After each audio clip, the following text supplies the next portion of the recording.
Deux autres détenus politiques ont été graciés par le président Alpha Condé suite à un décret présidentiel. Il s'agit de Souleymane Condé et Youssoupha Djoubaté. Dès leur sortie ce mercredi à la maison centrale, ses opposants au troisième mandat d'Alpha Condé et leur avocat, Maître Salifou Beyavogui, ont remercié l'acte du chef de l'État.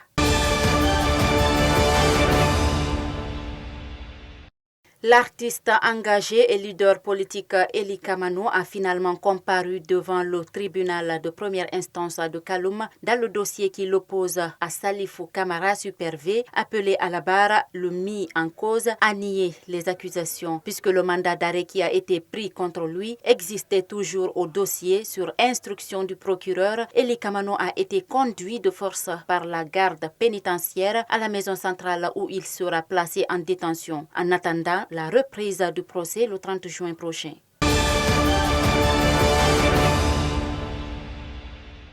Ce mercredi 23 juin 2021, Aboubakar Fabou Camara et commandant Sekouli, tous poursuivis pour injure publique et atteinte à la liberté individuelle sur la personne de Maître Pépé Antoine Lama, ont comparu au tribunal de première instance de Kaloum. Pour cette deuxième comparution, le barreau de Guinée a sollicité le renvoi du procès à huitaine afin de laver le linge sale en famille.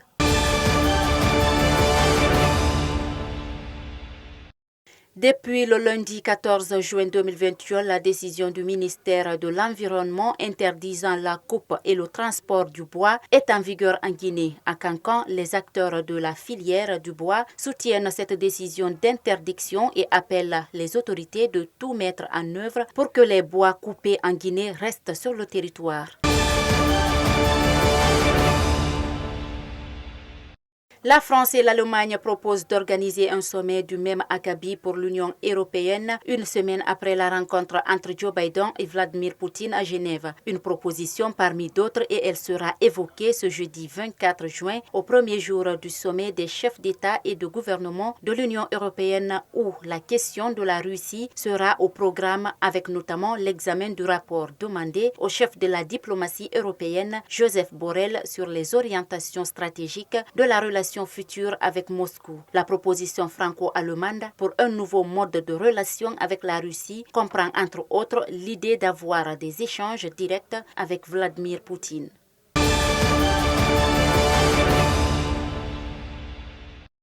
La mission conjointe de la CAF et la FIFA qui séjourne à Conakry depuis le lundi continue sa visite auprès des acteurs du football guinéen. Après sa rencontre avec le ministre des Sports ce mercredi, elle a eu un tête-à-tête avec le secrétaire général de la FEGIFOOT avant de recevoir les membres de la commission d'éthique.